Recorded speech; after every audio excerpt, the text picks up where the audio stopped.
Вести на Канал 8. Добар ден. Со слаб успех заврши 27-та јавна продажба на државно градежно земјиште во Кочани. Интересот на купувачите беше многу мал, при што се продадоа само 2 парцели за куќи во градот и една за викендичка на Пониква, додека непродадени останаа парцелите за малостопански објекти. Граѓаните покажаа многу мал интерес за понудените парцели за изградба на индивидуални објекти, викендички и објекти за мало стопанство на 27-та аукција на државно градежно земјиште што ја организираше општина Кочани. Од вкупно 15 парцели за сите 3 намени се лицитираше само за 3 и за нив се очекува за краток период да започне постапката за законско отуѓување.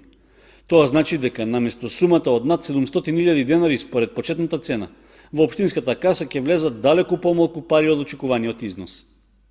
При тоа се продадоа само 2 од понудените 6 парцели за изградба на објекти за индивидуално домување, што беа во населбата Прокарка, како и на улиците 13-та македонска бригада, Крум Вранински, Орце Николов и една во населбата Оризари. На лицитацијата е постигната само малку поголема сума од почетната цена, со оглед што имало само еден чекор во наддавањето. Освен овие 2, продадена е и една парцела за викендичка на Пониква.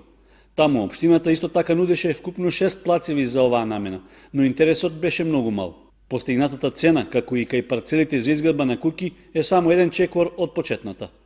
На електронската аукција непродадени останаа парцелите на Драчевик, наменети за изградба на објекти за производство, дистрибуција и сервиси, односно за лесна индустрија и мало стопанство. За нив немаше пријавено ниту еден заинтересиран купувач, па воопшто и не се лицитираше. Инаку се продаваат 3 парцели со просечна површина од 1500 метри квадратни.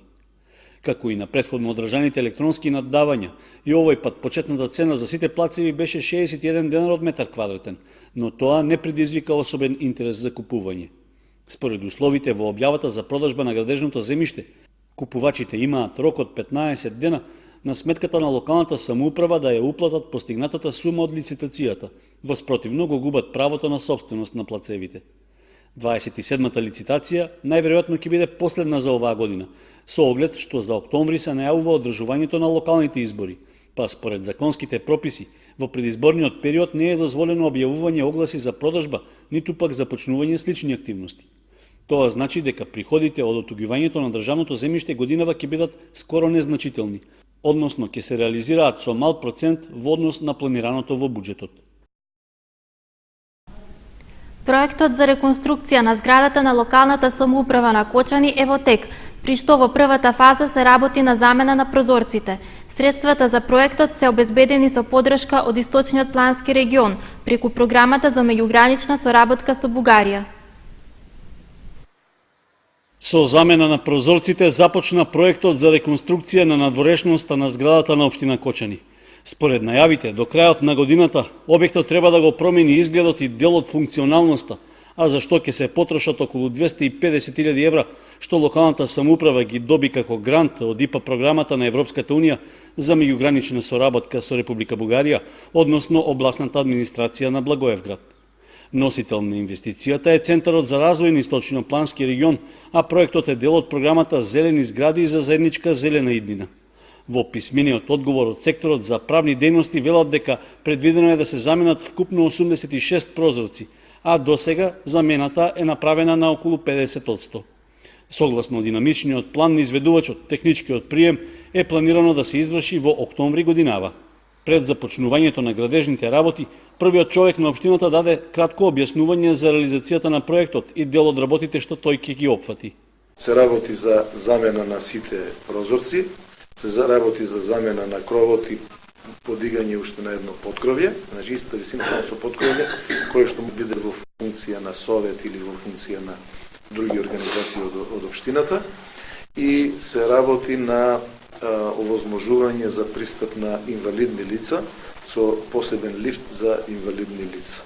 Паралелно со тоа, општината во буџетот за 2017 година издвои средства за реновирање на електричната инсталација, бидејќи електричната инсталација од 50-те години од минатиот век, и реновирање на водоводната и канализационата инсталација во општината.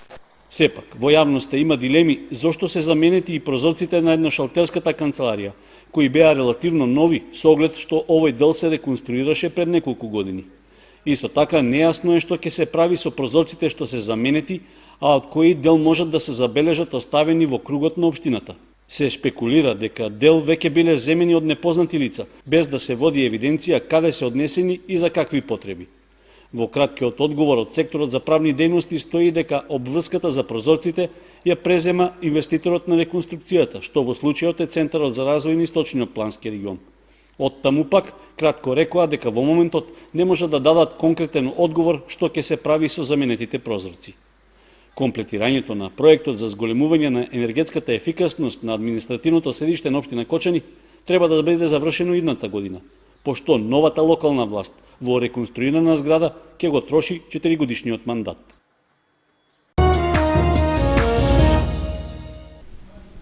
Драстично е зголемена потрошувачката на вода за пиење и во општина Виница. Во изминатите денови се регистрирани рекордни количини вода што се испорачани до корисниците, па се апелира за рационална употреба на капацитетот на водоводната мрежа. 380 литри дневно по глава на жител е дневната потрошувачка на вода во Виница, велат од ЈКП Солидарност, или во просек до 5700 метри кубни троша дневно Виница, Јакимово и Црн Камен, кои се приклучени на главната водоводна мрежа со вкупно 3400 приклучоци, што е многу е во услови кога главниот извор на Градечка река работи со намален капацитет од 42 литри во секунда со дополнување на плюс 12 литри од бунарот кај Јакимово.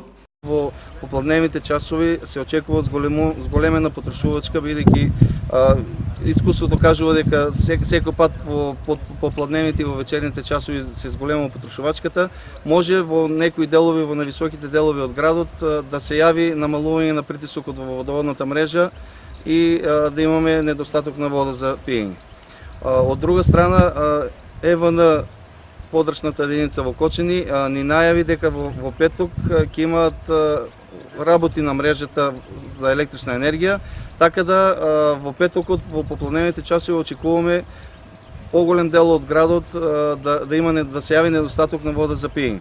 Се разбира, тоа зависи и од временските прилики. Ако во меѓувреме се намали температурата или падне дожд, тогаш очекуваме да се нормализира водоснабдувањето и да немаме никакви проблеми ниту со исклучувањето на бунарот во село Јакимово. За да се избегнат поголеми последици со водоснабдувањето во градот, директорот Спасовски во неколку наврати апелираше водата да се штеди.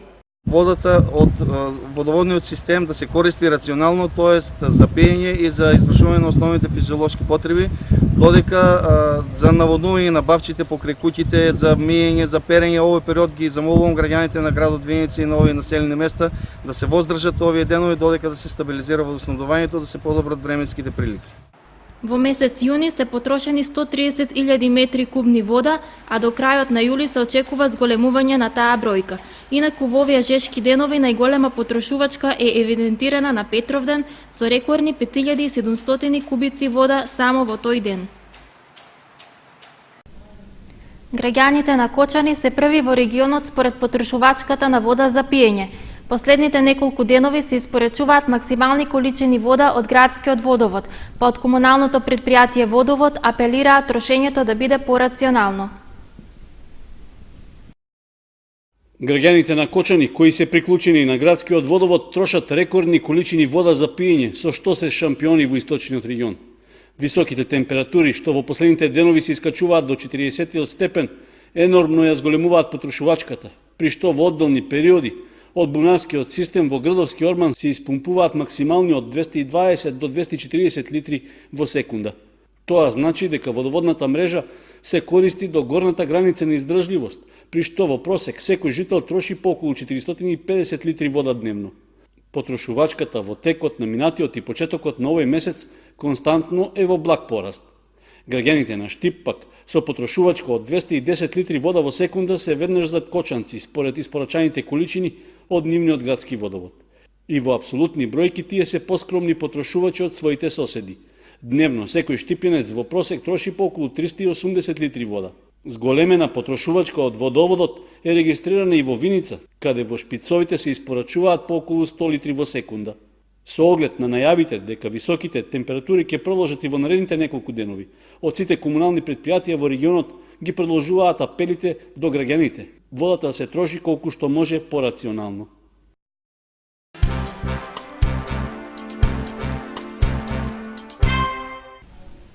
Појавата на диви пазарџии кои нудат земјоделски производи на улица е главниот проблем за регистрираните продавачи кои продаваат на тезгите на зелените пазари. Од Стопанската комора најавуваат ригорозни контроли и ангажирање на инспекторите за да се спречи нелојалната конкуренција. Групацијата на пазари и инспекторите ќе треба да ги штитат легалните пазарџии од дивите продавачи. На овој начин ќе се намалува нелојалната конкуренција и остварувањето приходи без да бидат евидентирани од страна на државата. Со ваков став излегува од групацијата на пазари, откако повеќегодишните земјоделски производители и трговците кои се регистрирале за продажба на зелените пазари се пожалија од заработувачката им е драстично намалена. Овој проблем е повеќе годишен, во континуитет се работи на ова, затоа што според некои статистики повеќе од 20% од прометот што се одвива на дневна основа на зелените пазари е промет што се одвива надвор од пазарите, односно кај дивите пазарџи. Групацијата на пазари работи во состав на Сдруженијето за комунални дејности во рамки на Стопанската комора на Македонија. Незините активности досега немаа големо влијание врз намалувањето на бројот на диви пазарџии, кои можат да се забележат надвор од просторите што општините и градовите ги определиле како места за зелени пазари. Од групацијата за пазари велат дека ќе мора да се искористат искуствата на поразвиените земји за да се спречи сивата економија и нелојалната конкуренција, со што пак се уништува домашното производство. За таа цел ќе се организираат посети на пазарите во соседните земји, за да се види како таму се справуваат со ваквиот проблем. Посета на пазарите во Грција, конкретно во Солун, Лерин и Воден. Всушност ова е во низа веќе посета на четврта држава во регионот, а целта ни е да видиме како се организирани технички и како е законски поставена организацијата на зелените пазари во земјите од регионот со цел усовршување и модернизирање на пазарите во Македонија. Регистрираните пазарџии и оние кои редовно се пријавуваат за оваа дејност и си ги плаќаат надоместоците кон надлежните општински и други институции, се жалат дека продажбата на улица од нерегистрирани продавачи им го намалува приходот. Најчесто се работи за диви продавачи кои доаѓаат од други градови и нудат сезонско овошје и зеленчук без да бидат евидентирани од службите. Дали новата стратегија на групацијата на пазари за ангажирањето на инспекции ќе даде резултат, доправа ќе се види. Општина Кочани ги потсетува граѓаните дека ќе се реализира прскање против комарците од авион, како дел од втората фаза на овогодишната кампања. Третманот е во координација со општина Виница. По завршената прва фаза од третманот против комарците во општина Кочани продолжува реализацијата на втората. Со оглед што наездата од комарци вообичаено се засилува во втората половина на јули, оваа фаза од прскањето ќе се спроведе токму во овој период. Според известувањето од општина Кочани в четврток, во периодот од 4 до 8 часот стручни екипи ќе реализираат авионско третирање против комарците. При тоа ќе се користи досегашното еколошко заштитно средство, така наречен широкопојасен инсектицид Ауродил Супер ПБ, за кое е добиено одобрение од Бирото за лекови на Република Македонија. Со третирањето ќе бидат опфатени површините во градското подрачје на Кочани и поголемиот дел од низинските села. Вкупната површина на која е планирано прскањето изнесува околу 1300 хектари, односно на истата територија на која се изведе и првата фаза од третманот. Овој пат авионското прскање против комарците ќе се спроведе во координација со општина Виница, каде исто така ќе биде третирана површина од 1000 хектари. Без оглед што препаратот со кој ќе се прска не е опасен за другите инсекти, сепак од Центарот за јавно здравје упатуваат повик до граѓаните кои одгледуваат пчели да ги преземат потребните заштитни мерки за време и по третирањето на подрачјето. Доколку временските услови се неповолни, односно врне дожд или дува силен ветер, тогаш третирањето ќе се одложи за следниот ден.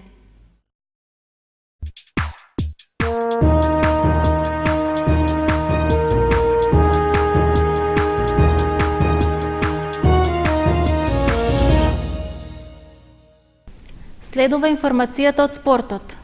Кочанскиот каратист Адил Мехмет не отпатува на Европското универзитетско првенство затоа што наместо Карате Федерацијата на Македонија, тој ќе мора сам да ги покрие трошоците за настапот.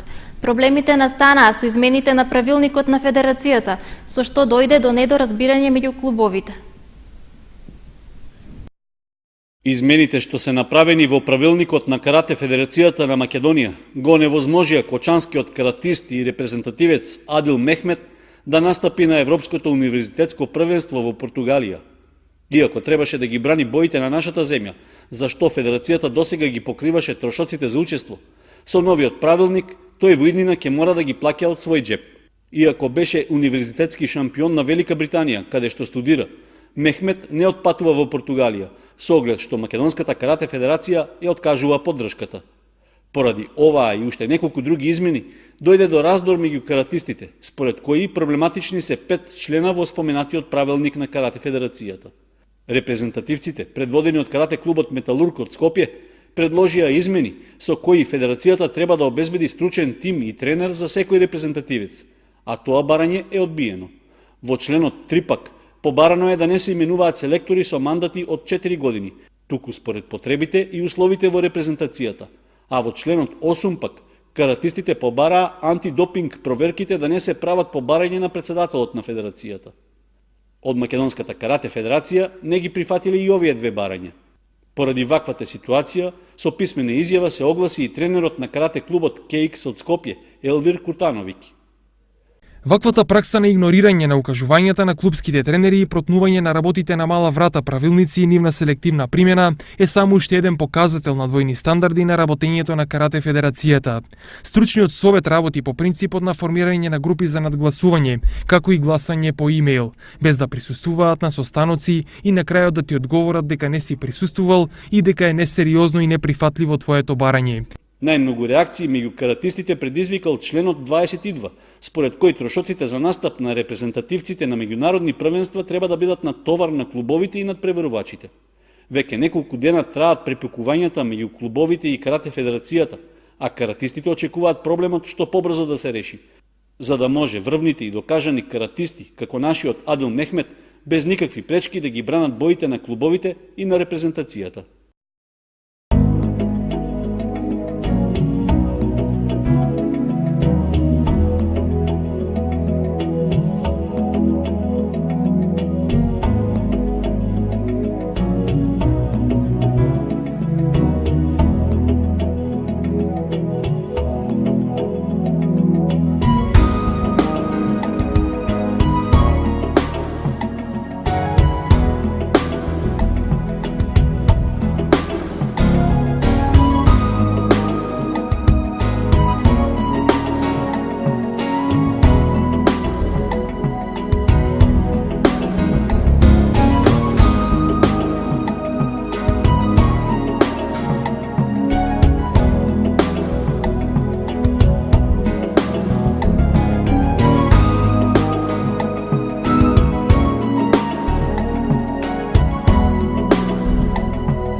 Со информацијата за времето го завршуваме денешното издание на вестите на Канал 8. Останете со нашата програма. Довидување.